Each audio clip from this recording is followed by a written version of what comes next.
Hi everyone, welcome back to another episode of our, I believe it's tea time, cafeteria time in Agrion. And it's very good to have you back.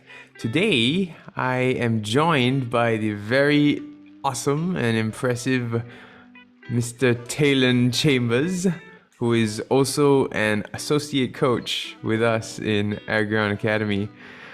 And we'll be touching on an interesting topic that I think will interest many youths and young people today.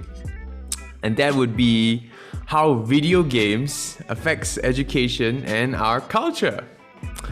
Before we start, a little bit about AGRION Academy. AGRION Academy is a next generation platform for the people of today, where we focus on holistic education and helping you to become the best version of you. And how? We work through workshops, we work through podcasts and even individual classes. And we do all in our power to make sure you become the best version of you and find your true self.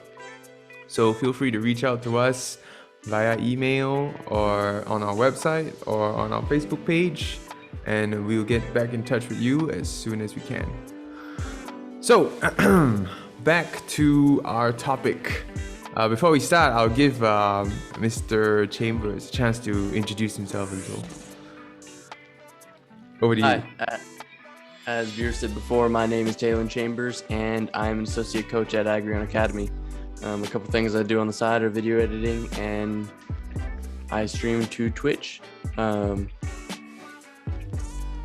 from America. I'm 18 years old. I'm male. I have blonde hair, blue eyes. I'm currently wearing a blue tank top. Okay. Very descriptive. Thank you.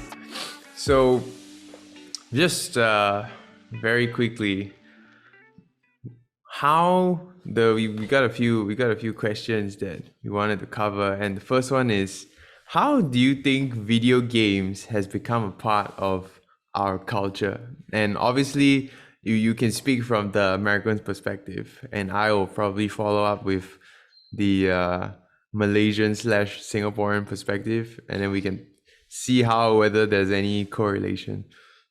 Right. So in American culture, video games have become a huge part of a lot of things, really.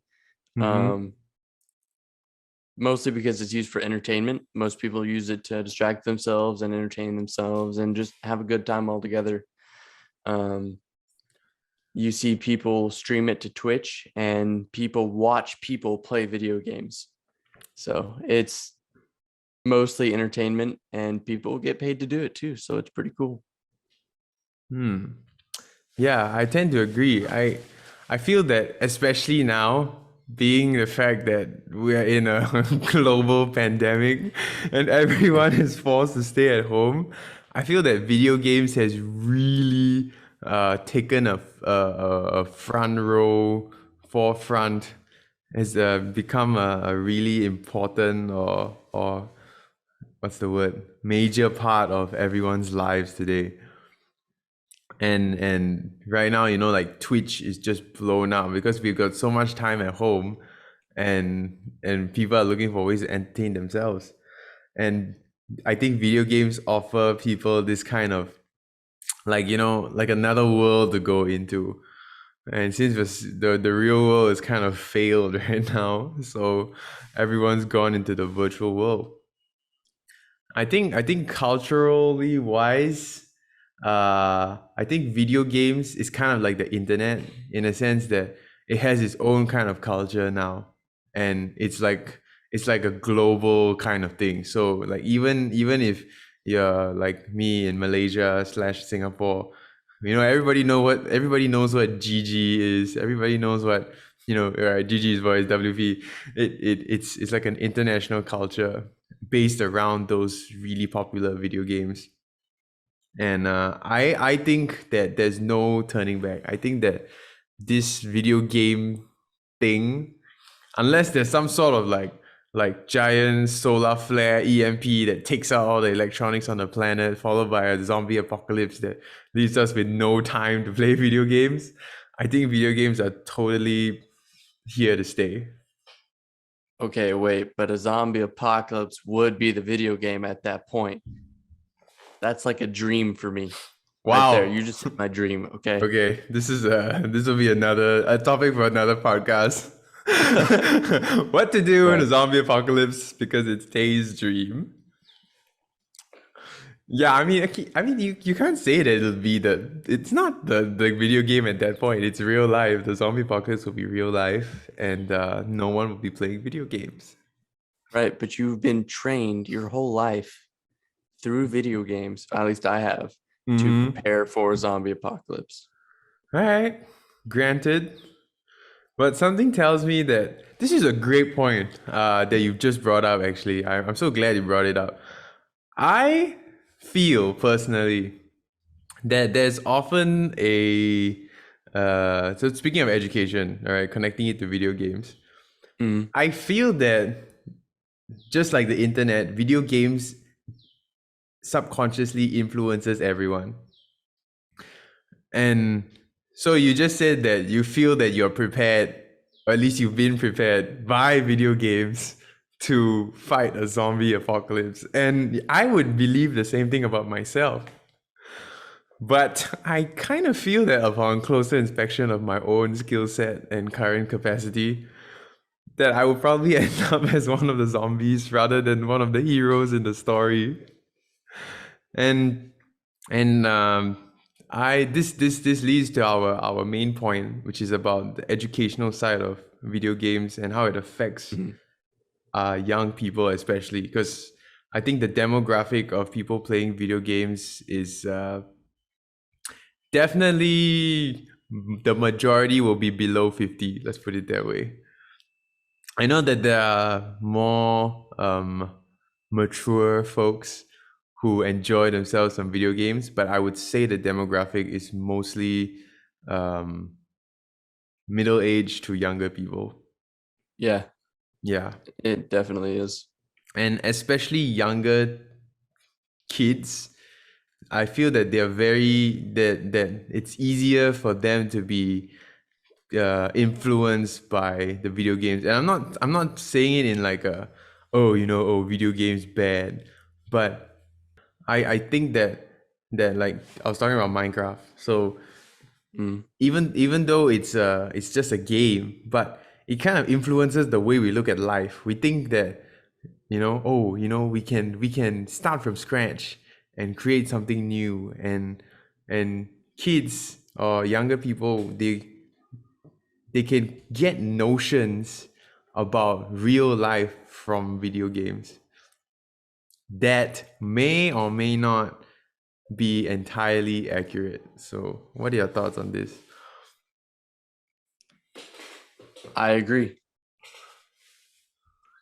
because there might be people out there who are like watching these people play video games and they get like a certain fact from a video game, but they don't go fact check it. I can't give you an example right now because I can't think of one. But yeah, like for example, in shooting games, it's purposely unrealistic, and people get this idea about war, that it's like super fast paced and action packed and like oh yeah, just relentless shooting and like cool and stuff. And I think a lot of young people join the army because they played shooting games and they're like, wow, this is so epic. But when you get into the army, you realize that there's none of that at all. Right. And fighting wars is actually hell on earth. There's hardly any heroism. I'm not heroism. There's hardly any glory for the average foot soldier. There are definitely heroes out there who have earned themselves amazing, legendary actions, but the majority of any kind of war is just really boring and mundane. And then on the other hand, it's bleak and terrible. So I think that video games is a kind of a double-edged sword right now. So in terms of the double-edged sword, okay, what do you think would be some pros and some cons? Pros, I mean, if you get it, it can help you with certain things like puzzle solving. Mm-hmm. I find myself better at solving puzzles. I'm not gonna lie. Mm. Problem solving, Mm-hmm. hand-eye coordination, Yep. things like that. It can help with little things like that. That could probably help you later on in life. Um, I can't think of many other pros actually. It's fun, it's fun to Yeah, run it's around fun. That's with a true. gun and shoot the bad guys. Yeah, that's true. That's true. How about some cons then? Some detractions Well, as you said, you get some uh false ideas of war, of the world in general, of the world in potentially. general. Yeah. Potentially. If you're young, you're when you're young, you're easily influenced. So you'll see some things and be like, hey, that's cool. That might be real. Um, it's probably a lot harder to snap a neck than it seems in a video game. Just gonna throw that out there. Yeah. Um, I don't play many other games except for first person shooters, so I can't really delve into anything else. Right. I mean, there's lots and lots of genres of games out there. Patience. It'll teach you patience. That's a con. That's a pro. That's a pro. Put that in the Okay. pro section. Right, I right. just Good, good. Okay. Yeah. That's true. I think that there has been studies conducted that people who play, okay, I'm for the viewers who are watching, I'm sorry because Tay and I both play almost exclusively shooting games. So most of the information present here in this podcast will be related to such games. Although we do play other like more wholesome kind of games, but the yeah. majority of the time is shoot shoot bang bang gun gun.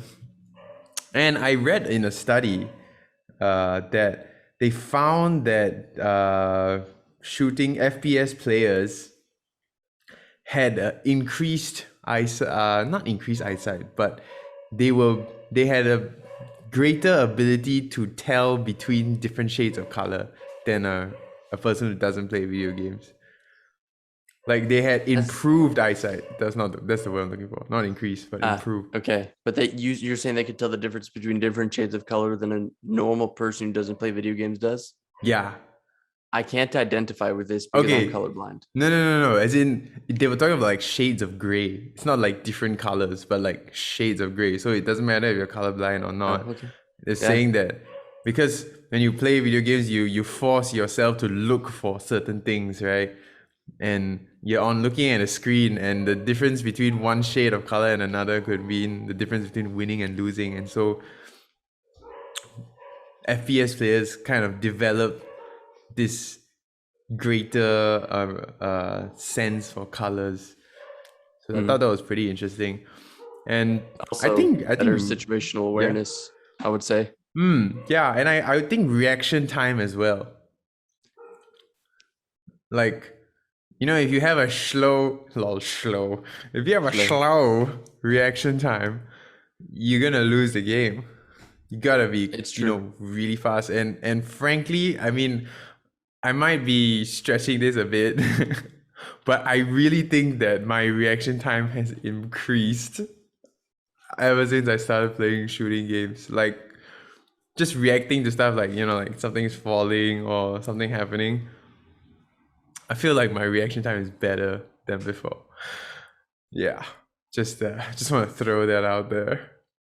Congratulations. Thank you. Thank you. And Proud of you. thank you. Thank you. I'm proud of me too. And I think because we're talking about children, and I think one really good pro about video games is that it taps into, in terms of education, right? Again, going back to education, Yeah. I think it taps into this side of children that they need to play to learn.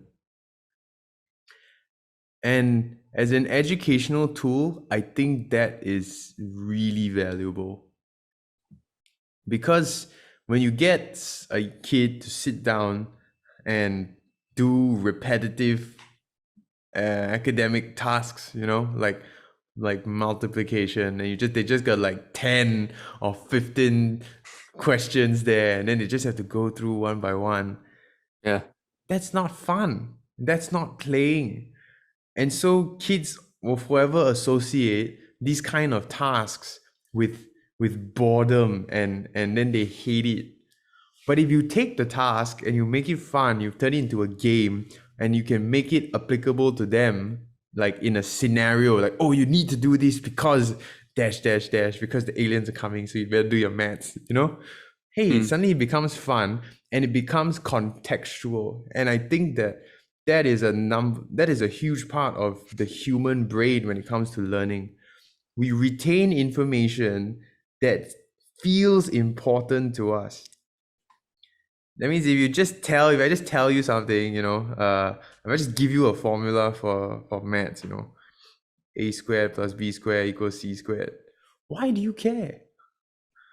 Why does that matter to you? It doesn't. So you're gonna forget it. And it's not because you're dumb. It's because that's how we're wired. If it doesn't matter, chances are you will just forget it because it's not important to your day-to-day life. Mm. So the only reason people remember a lot of the stuff in school is because it's important for the test. So there's the context there. If I don't remember this, I'm gonna fail the test, but that's it. After the test is over, I'm willing to say 9 out of 10 people forget up to 80 to 90% of what they learned in school.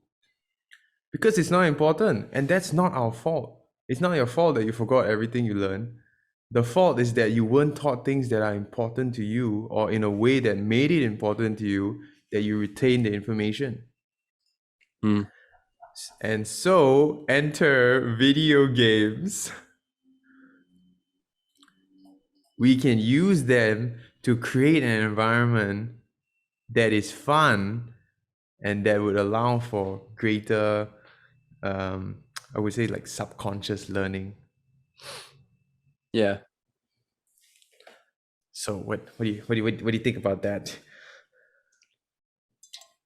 You're saying that you want to use video games to affect the subconscious and learn through that? Yes, that means I think video games can be a really powerful educational tool because of that you kind of learn things subconsciously. You kind of absorb the Yeah. information as you go. Yeah, you do. I personally I've seen people try to use video games, go to coolmaths.com or whatever that's called. They try to use video games for that, for what you're saying. But the thing about this is you have to make it fun for the kid. You can't just Right. Yeah, I know what you mean. have them. I've seen kind of dumb kind of games where basically it's just the maths questions, but they're like, oh, when you answer this maths question, it does damage to the bad guy. I was like, bro, Yeah. it's still just forcing them to do maths. It's like Yeah. slavery with extra steps. Slavery with extra steps. Yeah. That's the way we like it. So actually that's a good point. So the video games that we use for educational purposes ought not to be directly like you're just taking school questions and then shoving them into a game. But I think it should focus on like thinking, puzzle, like critical thinking, resource management, maybe reaction time, teamwork, this kind of stuff. I think that is something the video games can be very useful for.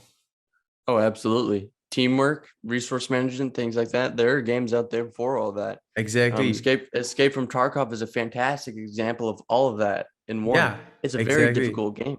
There You you have to go. learn to use your resources to get the task done for what you need to do, which is basically survive. You have to take in as much ammo as you can and need. Yeah. But you also have to save some in your stash so that you don't use it all. Exactly. You got to learn communication with your team so that you know where your friendly is at all times. And so that if you and your buddy walk into a building and you're constantly communicating, then you know where you both are at. And then when you both hear footsteps, you're like, hey, is that a bad guy? Is that you? Did you just walk upstairs? Yeah, You should already know where your teammate is at that point because you've exactly. been communicating. So, Yeah. So it's training your mental capacity. I think that would be the sweet spot for video games.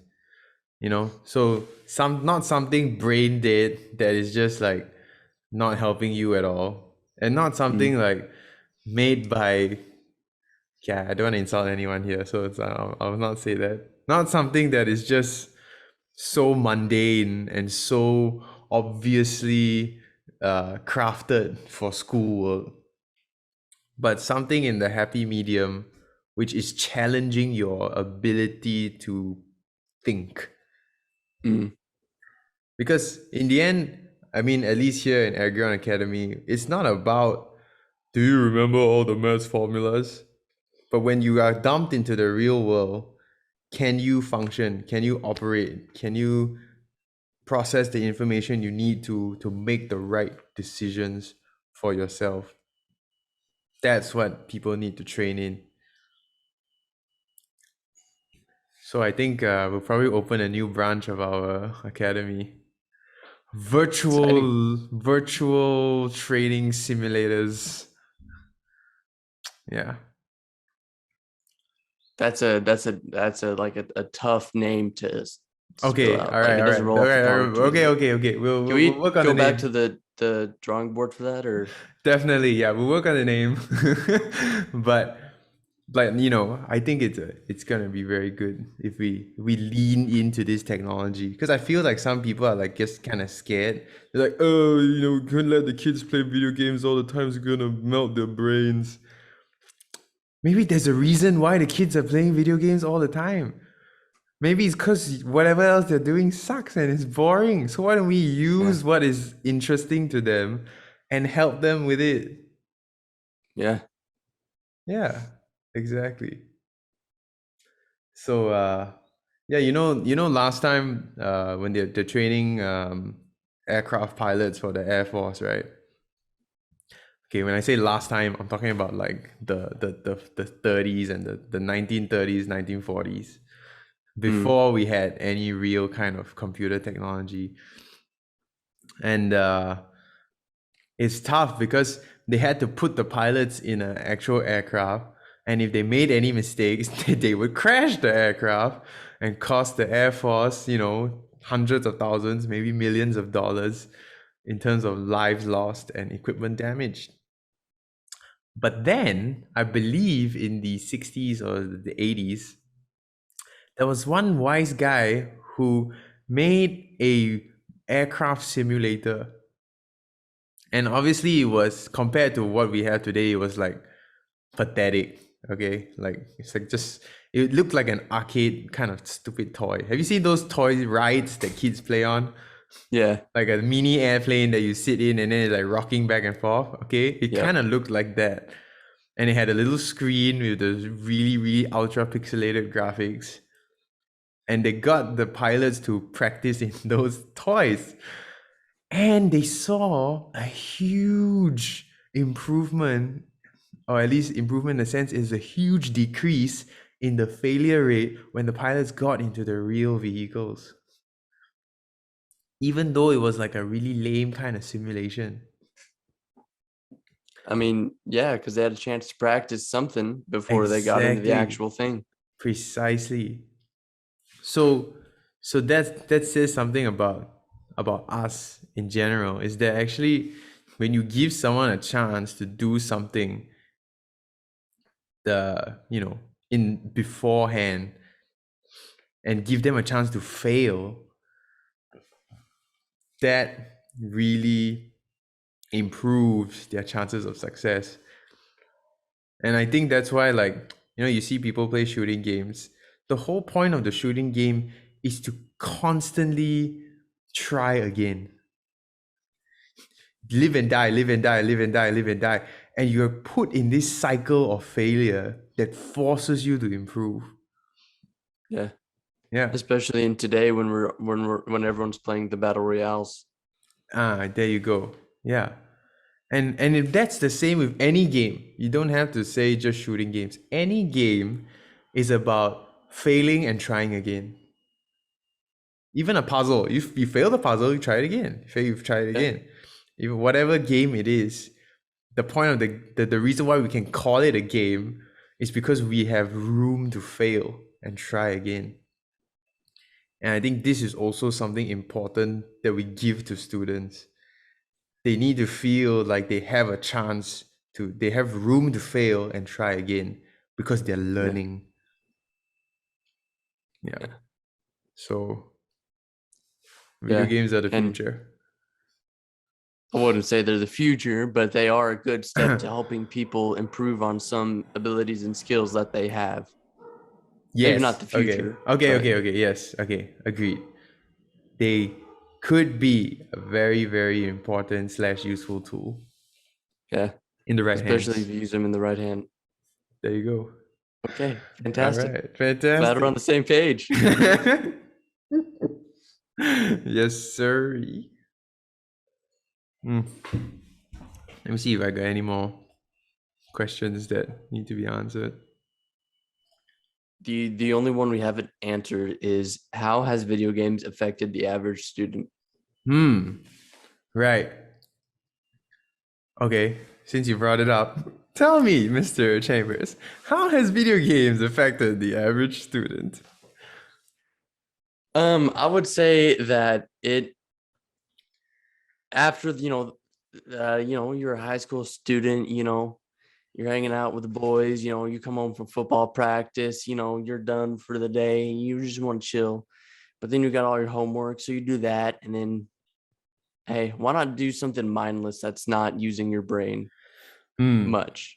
Yep. I would say that for students, it's a distraction from everything that they're working on, and focusing on football, studying, school, extra credit stuff. I don't know. I'm not in public Right. school, but things like that. And I would also say it could affect another area of students that play too many video games, and it's too much of a distraction, and Right. it directs them from their work instead of rewarding themselves in a proper way with video games. That's also a really good point. I totally agree. There's a danger that I see, on the same line as with what you're saying, because video games, I feel it's like for lack of a better word, okay, it's kind of like a drug, in the sense that, okay, hear me out, in the sense that it gives you a easily accessible hormone, kind of like happy hormone boost. That means you can play it and, I won, and then yeah, you feel good. Yeah. And you can get that quickly. That's why you hop in, and then you can play the game, and you're playing a game, you feel good. Which is counter to real life in general. Not always, but in general, when you want to feel accomplished in real life, there is quite a bit of effort involved. And there is patience that must be involved, and hard work, and a lot of things that go in to getting that fulfillment out of life. So there's a danger that if someone is, just like you said, constantly playing video games, they would rather get their fulfillment there because it's just easier. Yeah. And that could be a problem, because we know for a fact that there are people who are addicted to video games. The same way you could be addicted to drugs or alcohol, they're addicted to video games because it makes them feel good. So definitely, I agree. There are definitely students who are using the video games to escape. My main point that I was saying is simply that if left unchecked, you can get addicted to video games, and it can affect you in real life because you won't be able to focus on other things as well. And then you will pick up this kind of bad habits of looking for instant gratification. which is a problem. And I think it is a big problem for our generation, especially. Especially when you give, I don't know if we're running over the time here a bit, but last point. I noticed this when I see parents, young parents today, give their 3-year-olds tablets. Do you see this? Yeah, I do. Like they give the kids an iPhone or a tablet and they're like a little 3-year-old. And that kind of thing does sort of worry me because it's like at that age, I believe it's not wrong to play video games, and definitely there's a place for it because they want to have fun, sure. But at that age, because they're so impressionable, I would rather expose them to real life and have them develop some sort of realistic understanding / character development before I gave them something that gives you, again, instant gratification by just playing games and just dawdling around. So I think this is something that needs to be handled well in order to reap the true benefits. If not, you're gonna get hurt. I agree. All right, excellent. So I shall leave you in charge of developing our new wing of virtual integrated simulation studies of AGRION Academy. You said it, and I don't remember what it was. You're just gonna have to come up with an easy it's one. like SHIELD, like SHIELD from Avengers, the Strategic Homeland Intervention and something. What? Huh? Yeah, exactly. So we also need to have a cool acronym. We'll call it some cool acronym. Come help me. We'll call it SAGE. SAGE. Yay, SAGE is great. So it's like the simulated. It's a simulated. I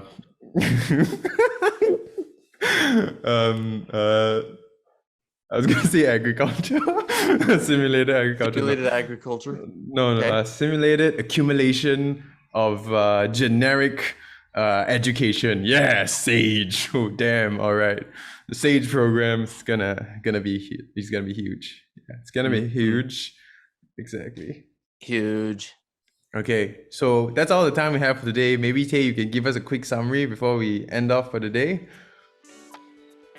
Video games can indeed be used for education in the proper way. You got to make sure that it's not overused. It can be used to build skills, problem solving, puzzle solving, hand-eye coordination, having fast reaction. Yeah. And situational awareness. Agreed. So it is, in fact, a very useful tool, but also a double-edged sword. But with the advancement of technology, it's definitely something educators all around the world need to consider and look at closely and harness for the betterment of their students. Excellent. Thank you so much for joining me today. And thank you everyone who's been listening up till now. I wish you all a wonderful day, evening, morning, afternoon. And I hope to see you all again. Take care.